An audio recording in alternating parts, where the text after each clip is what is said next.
ഓരോ വസ്ത്രങ്ങൾക്കും ഒരു കഥയുണ്ട്. ആഘോഷത്തോളം വളർന്ന സ്വപ്നങ്ങളുടെ കഥ.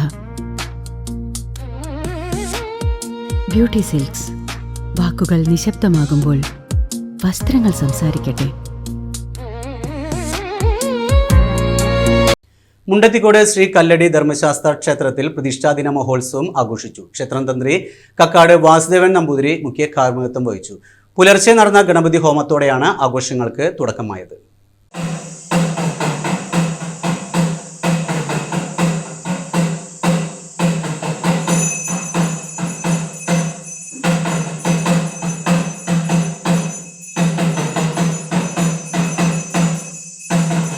ക്ഷേത്രം മേൽശാന്തി അരവൂർ കൊട്ടാരം വാസുദേവൻ എമ്പ്രാന്തിരി പരികർമ്മിയായി. കൊച്ചനിയന്മാരുടെ ശംഖുനാദവും ഇടയ്ക്കവാദ്യവും ചടങ്ങുകൾക്ക് മാറ്റുകൂട്ടി. പ്രതിഷ്ഠാ ദിനത്തോടനുബന്ധിച്ച വിശേഷാൽ പൂജകളും വൈകിട്ട് നിറമാല, ചുറ്റുവിളക്ക് എന്നിവയും നടന്നു. ക്ഷേത്രം president Marath Gangadharan, secretary A Sudheesh Babu എന്നിവർ ആഘോഷ പരിപാടികൾക്ക് നേതൃത്വം നൽകി.